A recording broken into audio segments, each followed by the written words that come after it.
This is your Wednesday daily delivery. I am Michael Rand. We have a lot to get to today, a big baseball show. Thad Levine, general manager of the Minnesota Twins, will be with me in just a little bit. And after that, Velle E. Neal III, new columnist, former baseball writer for the Star Tribune, will join me to talk about his column in Wednesday's Star Tribune about Jose Berrios. But first, what did I miss? Well, the big news, and maybe this qualifies still as big news, even if it's expected news. The Vikings released tight end Kyle Rudolph. He had been their longest tenured player, 10 seasons with the Vikings for tight end Kyle Rudolph. Really, strong career. I think 453 catches. That's fifth all time for the Vikings, not among, tight ends. That's fifth all time. So, showing the role he had, but the role that had been diminished, and he had expressed his displeasure on a different podcast, Ben Lieber's Unrestricted podcast in January, saying he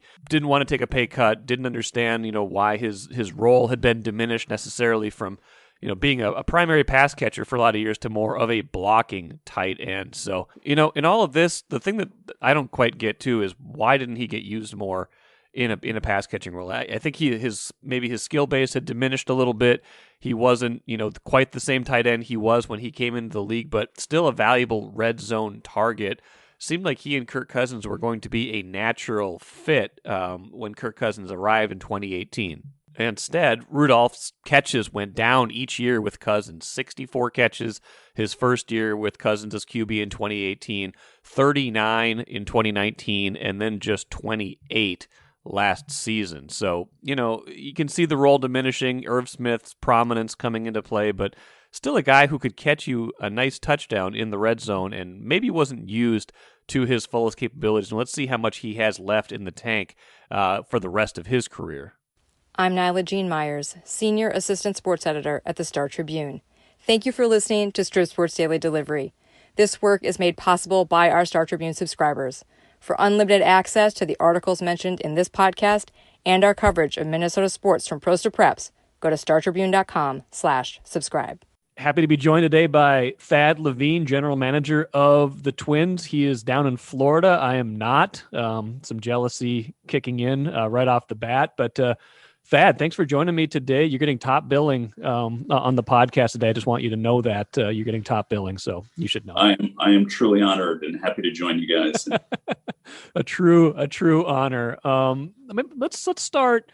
The Twins have played a couple spring games now, and you had the opener Sunday, and even though it's just a couple thousand fans in the stands at Hammond Stadium or down in Florida right now, what do you think the difference is atmosphere-wise, especially compared to the 60-game regular season you had last year when you're at least allowed to have a little bit of that fan interaction and you can hear that as a player in the game? I think the response we've heard from our players is this was, in their minds, the first step towards returning to normalcy. And I think, unfortunately, the reality is they just didn't realize how much they depended on the fans' noise, presence, to buoy them until it was taken away from them. And then last year, I think it was a real void for our players. I would say just objectively, our team really thrives off of the emotions of the fans. We are a little bit of an emotional team. We play with some personality and some enthusiasm, some emotion. And I think when you're required to generate that singularly by yourself, it proves to be a pretty daunting task. And so I think the fans' presence, you mentioned it was a limited crowd here yesterday, but quite frankly, I think it could have been a capacity crowd in their minds. Just seeing people walk through the gates, seeing the enthusiasm, hearing the crowd noise throughout the game, I think really energized our players and it will have a real positive impact for our guys. Roster-wise, I think a lot of us, myself included, sat there in December, maybe a little bit of January, like, what are the Twins doing? When are they going to make some moves? Come on, let's go. And then all of a sudden, like it happens so often, there's a flurry of moves. Take me through the offseason from your perspective, and are you happy with the way things ended up playing out in terms of who you were able to add versus what was subtracted from this team? Well, you said the fans and yourself got a little bit impatient. I have a 10, now 11-year-old son who was giving me the stink eye every morning, asking me what the heck I was doing at work, because I sure as hell in his mind wasn't helping the team out. So I got that pressure put on me every single day from one of the number one Twins fans in my life. This was such a unique offseason, and I think we knew that going in. Our strategy each offseason is to do the best we possibly can to maintain objectivity, understand we have a plan, and that we have kind of an end date, which is really closer to opening day nowadays rather than even the opening of spring. And we saw, as you mentioned, we saw a lot of players go off the board early. We saw the Chicago White Sox make some very aggressive moves. A team that we thought was extremely competitive last year took some real meaningful steps forward in the beginning of the offseason. We're one of the most aggressive teams at the outset. We're aware of that. I don't think we want to ever react to that. We did hear the kind of concern from the fans as the urgency started to mount there. But I will say, like, throughout the process, we still had a plan. And I wouldn't tell you that it was plan A that we followed soup to nuts. Like, you're not afforded that. And so I think we're constantly working a variety of different plans. I think ultimately where we arrived, we feel very good. It is a huge boon that you walk into the offseason with the backbone of what we felt was an extremely competitive club. Yes, we did lose a lot of players to free agency, some of whom were very important to our team in the last year or 2 years. But by adding back Nelson Cruz, I think that was a significant move for us, not only from a on-the-field performance, but also from a clubhouse leadership standpoint. Bringing in a guy like J.A. Happ, I think we feel helps stabilize and raise the floor for our starting rotation. Adding on to that, Matt Shoemaker, I think, adds another quality depth starter to our group, a guy that we know we're going to need to tap into as we grind out the 162 games. Adding to the back end of our bullpen was something we wanted to do. We feel in getting Alex Colomé, we've got another guy capable of closing and pitching the last 3 outs of the game. So I think we feel those were significant moves. Now, the move that probably was a little surprising to our fans, and quite frankly, objectively speaking, wasn't necessarily our first plan of attack this offseason, but when the opportunity to discuss a deal with Andrelton Simmons came to pass, I think it was something that we were very intrigued by. And we feel as if 2 years ago, the team kind of matured into being the Bomba squad. And here we are with an opportunity to add somebody who is as high-end a run preventer as there is in the game. And the prospect of having Andrelton Simmons and Byron Buxton duke it out for the Platinum Glove, which is the best defender in the American League, seems like a very fun thing for our fans to be able to watch over the course of this year. So maybe this iteration of the Twins, while I think we still have a potent lineup, may lead with pitching and defense. And I think we felt with Simmons' addition, we got better defensively at shortstop. We probably got better defensively at second base. And now we may have one of the best super utility players in the game in Luis Arias. Regular seasons is a little different, but does it give you more ways to win? Particularly, I'm fixated on it. I think a lot of fans are. I'm sure maybe your 10, 11-year-old son is also fixated on it. Like, when you get to October, when you get to the playoffs, if you are fortunate enough to get back to that point, did the last 2 postseasons demonstrate that there need to be more paths to a victory, or did that inform at all the desire to get better in certain ways or to diversify the way you can win? I think we viewed our team as very talented and very strong. So the blessing for us as we're trying to put together the final touches on a championship team is, well, we're starting from such a great jumping off point. And so there really weren't too many ways in our estimation to improve the team. I do think we felt defense was one way that we could do so. And your point's extremely valid, which is, I think it's incumbent upon us in an ultimate to provide Rocco with personnel that is as dynamic as possible. And then Rocco has to deploy that talent towards an ends of using them as creatively as he can to win. So bringing in weapons that can contribute on different facets of the game, I think allows for us to win games by preventing runs and not always having to win games by creating runs. And so during facets of the season, and one of those, as you illuminated, could be the playoffs, when it's very difficult to come by offensive bursts. Being able to prevent that extra run from crossing the plate may be the difference between winning and losing. I've expressed this opinion both on this podcast and in writing, and so have some of my colleagues. Again, I'm already, it's early March. I'm already thinking about October. That's the nature of the beast. Convince me that you have enough pitching, both starting and in the bullpen, that's going to get it done in October. We have enough pitching. Okay, that's just well. Okay. I think you're hitting on a point, which is a valid question probably each and every year, but never more so than this season. And this is the reason why. I think one of the things that we are sitting really struggling with is trying to understand, coming off of a shortened season last year where our standard bearers from an innings pitch standpoint, Maeda and Berrios both accumulate somewhere in the mid 60s in innings pitched. In a traditional year, we would view it as particularly concerning to ask a pitcher who only accumulated 65 innings to jump up to 180 innings. Now, objectively, we do have to factor in that we had a full spring training last year. We had a secondary summer camp, and also that Wes Johnson kind of really expertly had these guys pitching on an every fifth day rotation when they were away from camp. So I don't think we view that they only threw 65 innings, but nonetheless, they certainly didn't get close to their normal season's outputs of 160 to 190 innings pitched. So I think, like almost every front office, we walked into this offseason thinking, if in doubt, add more pitching, because you just never know where you're going to need it. Hence the additions of guys like Matt Shoemaker and Jay Happ. I think we're really bullish on our starting rotation as it currently sits for opening day. What we're also equally excited about is the guys that we may have starting at AA and AAA. We think we've got the next lines of defense lined up well. Now, one thing that we're having active dialogue about, and it will ultimately be up to Rocco and Wes Johnson to determine this, is this a type of season that you're a little bit more open-minded to going with a six-man rotation? Or do we have more of a conventional piggyback where we really kind of start guys off a little bit slower and don't expect them to throw 6 innings in their first outing? I think one thing Wes has done such a nice job of is when the schedule allows to push pitchers back and give them an extra day of rest, we take advantage of it for the whole staff. We may see skipping guys from time to time, but our goal, as you referenced, is to stay strong through the finish of the season, because we have aspirations to play well into October. If we're going to do that, we're going to need to get creative as to how we deploy our pitching throughout the course of the year. We think we have the personnel to do it, but I think time will tell if we're accurate on that front. A couple more things, and we'll let you get back to the sunshine of Florida.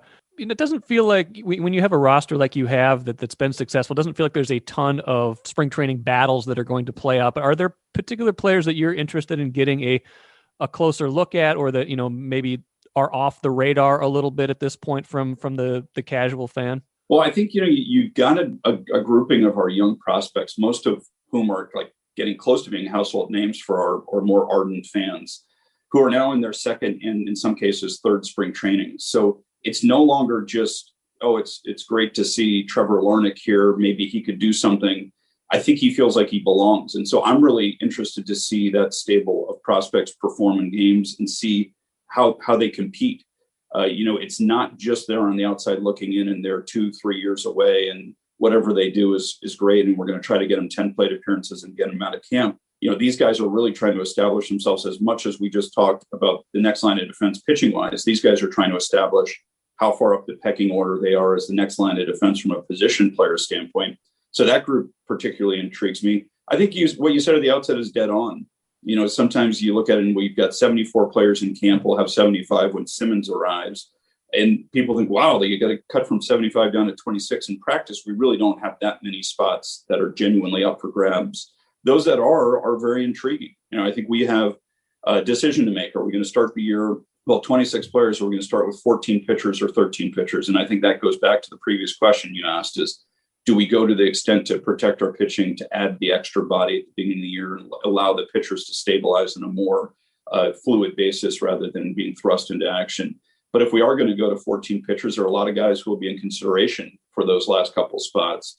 Similarly, if we go to 13 position players, I think a few of the spots, the extra position players are spoken for, but there's at least 1 or 2 that are up for grabs. And there are a lot of intriguing names in camp right now that would be competing for those spots. One of those prospects that we know probably the best, Royce Lewis, out for the season. Unfortunately, he's how concerned are you, not just that he has the ACL tear, has the surgery to repair that, but also didn't have a minor league season a year ago? You're going to have your number 1 pick from 2017 basically going 2 seasons without kind of competitive baseball at the very least. I think you've already hit on one of the major topics that has haunted us this whole offseason, and that is how do you prepare for pitching coming off of an abbreviated season. Now you're eliminating the second, which is what do we make of a gap in our development for our best players? And Now, Royce Lewis benefited from being in St. Paul last year and being at the alternate site. So he at least had an abbreviated season to develop. But so many of our players were sitting at home. They were playing catch in their backyard with their dad or brother or friend, and really did genuinely miss a full year of development. And we're hopeful that we're going to get this minor league season up and running. So for Royce, he at least benefited from having some time last year. It's a huge blow. I'm not going to color it anyway, but that I will say, I think with these moments of supreme adversity come growth opportunities. And one thing that I challenged Royce to do is when he comes up to the big leagues and achieves what we all believe he can, he's going to have a chance at some point to wear a C on his chest. And he's going to have a real impact in the clubhouse and on the field as well. And I think what he can do right now is learn how to be the best supporting player he can be. Go out there, watch baseball games when Fort Myers gets up and running, and help guys win baseball games when you're not able to play. I think that then will lend itself to his development, not only as a premium player, but as a championship caliber player. And the distinction for me there is the capability and the desire and the acumen to help players around you become better. I think those are skills he can hone during a time in which he's going to do something he's never done in his career, which is sit the bench. Thad Levine, general manager, Minnesota Twins. Great stuff. Appreciate you joining the podcast. Let's do this again somewhere else down the line, okay? Michael, thanks for having me on. Truly enjoyed it. I still don't 100% agree with Thad Levine that they have enough pitching, particularly when it gets to October. Time will tell, kind of like he said. But one of those pitchers that could change my mind is someone that Velle E. Neal III wrote about in his Wednesday column, Jose Berrios. So I'm going to bring in Velle here and talk a lot about, the Twins pitcher who's kind of at a crossroads in his career. Has had a nice career so far, but is looking to take the next step this season. Twins Super Show continues right now with Velle E. Neal III checking in from Florida. Columnist Velle E. Neal III, although he's still writing baseball right now, covering some Twins spring training angles. Velle, how you doing? I'm doing great, man. It's good to talk to you, and it's great to be in an area where there's sunshine and some warmth. And although, I guess the weather back home isn't that bad right now. I mean, yeah, I'm going to get outside running today. I might throw some shorts on. It's looking like a little bit of shorts weather, Velle, for those of us who, grew up in the upper Midwest. 50 degrees qualifies as shorts weather. Maybe not for you, but I've lived there long enough now to know that once it gets to 50 degrees, I see people out biking and running. So, yeah. You got to expect it. Your debut column was Sunday, kind of an introduction, get to know me kind of thing. But Wednesday's paper and StarTribune.com baseball column on Jose Berrios. So I want to spend some time talking about what's the column about. First off, what's your take on Jose Berrios? Well, the thing that struck me as someone who's been able to kind of cover him from the beginning of his career is that how much more efficient he is about his work habits and his what's he trying to accomplish during bullpen sessions. Like, he's not trying to just put the ball over the plate now. He's trying to work the corners. He's trying to work up and down. He's trying to spot all his pitches. He has a plan. These 5 pitches, I'm doing this. These 5 pitches, I'm doing that. Then I'm going down. Then I'm going up. He's working hard on executing, even in really unimportant bullpen sessions. He faced live hitters last week, and he came out of it, fired up. And Rocco Baldelli thought that Berrios looked like ahead of schedule in terms of his command and his control of his pitches. And just talking with Jose, and it's going to be in my column too, is that last time we saw him in the game, he pitched great against the Astros in Game 2 of the wild card series, and got lifted after 75 pitches in 5 innings, in which he gave up 1 run. I'm not saying, that's the reason they lost the game, because we all know that the offense just stopped hitting. But for Berrios to take his game to the next level, he's going to become that guy where, Rocco doesn't even think about lifting him after 75 pitches, in a playoff game. And so it's on his mind, because when I brought it up to him, he immediately dropped his head, because it brought back him being taken out early. And he said, yes, I did use that as a motivation this offseason. So he wants to take his game to the next level, and he's going to turn 27 during the season. And he's had 5 years in the majors, and he's 48 and 38, I believe, in his career. It's about time. If he's going to ascend to another level of effectiveness, that it's about that time for his experience and his talent to kind of intersect. Twins would be a different team if he became that pitcher. And he's become that pitcher in stretches, never for a full season. He's been a good pitcher. I'd say he's better than a middle of the rotation pitcher, especially with his stuff and some of his peripheral numbers. He gets the strikeouts. He can pitch like a dominant pitcher, but you're right. If they are going to be more than just a threat to make the playoffs, if they're a threat to, do some actual damage in the playoffs to maybe win a playoff game at the very least, he makes a big difference because he's the kind of guy, along with whatever we're going to see from Kenta Maeda this year. And then you got Michael Pineda, you got some depth guys with Jay Happ, but Berrios is a guy, you're right, that if he takes another step, they're a different team, right? Yeah, and I would imagine that he probably was able to learn a little bit from Maeda last year, because you could argue that Kenta was one of those guys who pitched like an ace last year, finishing second into the to Shane Bieber in the Cy Young Award voting. He was headed to a big year. Would he have been able to sustain that for 30 starts? We don't know. But Maeda was cooking for the Twins last year. And someone like Berrios, seeing that how Maeda works hard between starts and stays on the routine, make sure he's in the proper condition to pitch, I'm sure that rubbed off on him. So it's just a matter of all this experience that he's gained over the last 5 years finally being activated to take his game to another level. And I think it's very possible. And like I said, I'm not saying that he needs to become a Scherzer or a healthy Verlander or a healthy Kershaw, or even a Bieber, but he can definitely be more than what he is. And that would be good enough. And that would be a big boom for this rotation. If all of a sudden you got a 1-2 punch of Maeda and Berrios, two guys who can rip off 15 to 18 wins and kind of lead your team into the postseason. I feel like we've been waiting for this for a little while though on Berrios, right? I think we've I don't know if we've done a version of this story, in past years where like, oh, he's right on the verge. Is there a point where we have to say he kind of is what he is, or do you think there is that extra gear there? I think this should be determined over the next couple of years. He's like I say, he's turning 27 this year. By the time he hits 29, 30, it is what he is. But a lot of times, a lot of things kick in. I think Arrieta's best seasons came when he was 29 and 30, pitching in the Cubs rotation with John Lester. So I think we're always impatient. And for the Twins, it's on multiple levels, because when was the last time they developed a decent starting pitcher? Matt Garza? And the last time they've drafted and developed a guy, it may be Garza. And so that's a little bit of a gap there between, drafting effective starters. You got a bullpen full of guys. Taylor Rogers was a starter.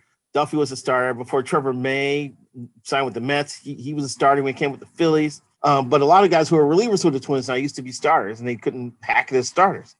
You've got to be able to develop your own starting pitching. Cleveland has been considered one of the better teams in terms of that. But to be honest, if you look at Cleveland's success, they've made some shrewd trades, because they traded for Carlos Carrasco. They traded for Corey Kluber. Bauer, I believe, came up with the Diamondbacks. Okay. In Cleveland. Now Bieber's theirs. Plezak's theirs. Plucko's theirs. They're all decent pitchers. Bieber's a very good pitcher. But, they've been able to make shrewd moves to land some guys who end up being studs. The Twins looks like they've done that with Maeda, trading Brudstar Gradwell from Maeda. Looks like it's a move that probably both teams will probably be happy with. And the Dodgers have a guy who could become Kenley Jansen's replacement here, and the Twins have a guy who can be at the front of the rotation. But you got to figure out a way to keep developing pitchers. And when you go from Matt Garza to now in terms of developing effective starting pitchers, to me that's a problem. And that was the kind of the Derek Falvey secret sauce coming in, right? Didn't he come from? No.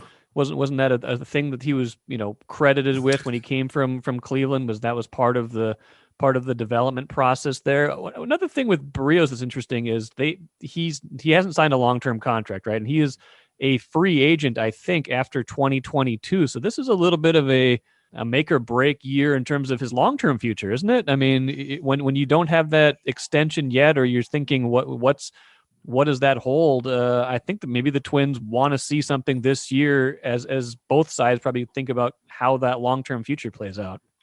Yeah, you're exactly right, Mike. And here's the thing too. This is more on Berrios than anything, because the Twins have approached him in 2 different off seasons about a contract extension, or to at least buy him out of arbitration. He said no.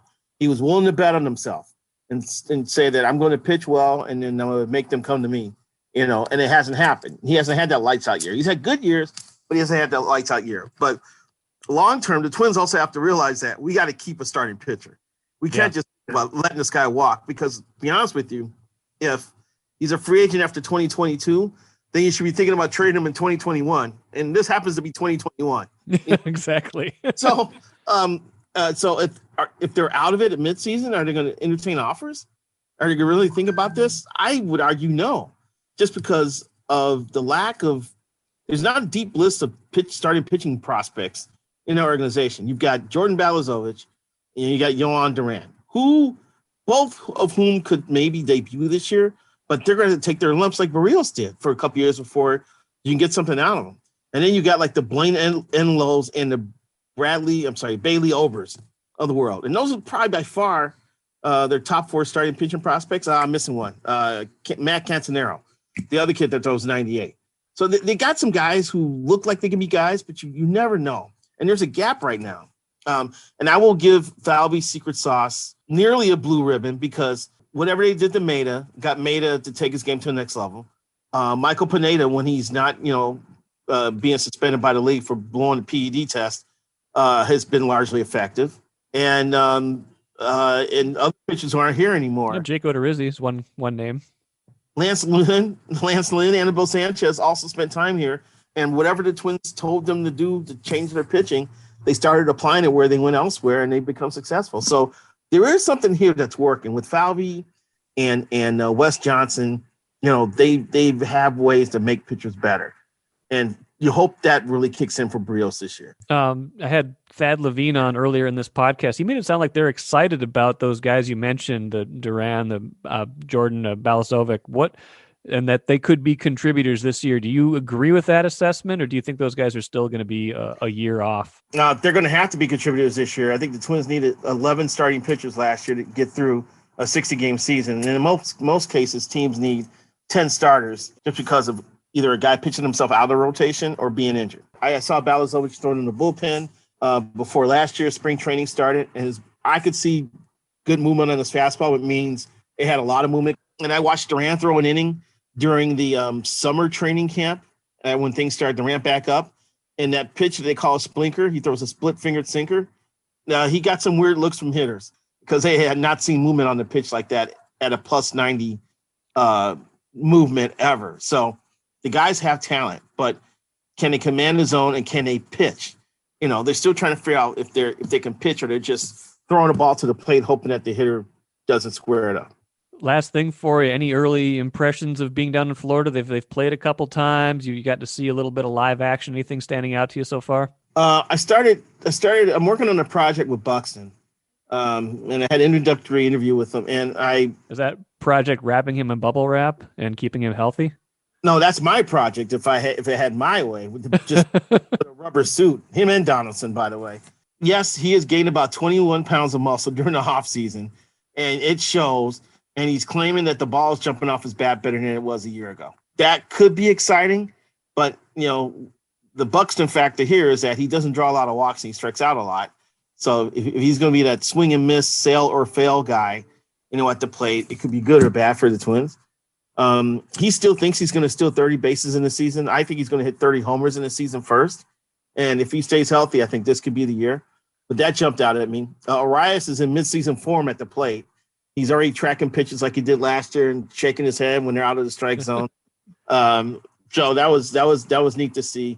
I wish I could see Andrelton Simmons, but he's still working through visa issues out of Curacao. And today's news is that J.A. Happ has been cleared, so he joined the workout. And media is supposed to talk to J.A. Happ this afternoon, so you guys will be reading about J. It's pronounced. J. It's just J. Yeah. Not J.A. It's J. Happ. Sounds good. Well, good stuff, Lavelle. Be looking for your baseball column in Wednesday's paper and on StarTribune.com, and I'm sure we'll check in with you a bunch down in Florida and as the season goes along. Appreciate it, and take care. Thanks a lot, Mike. Anytime.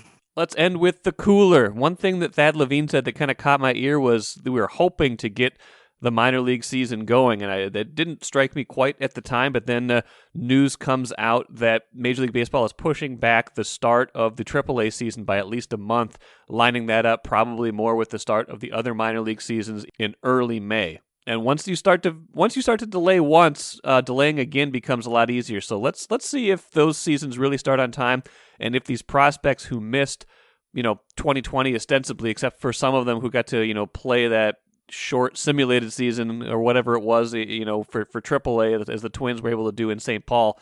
Let's see if they actually get a real year of development. I think they will, especially as the vaccine rollout continues and the COVID numbers get better.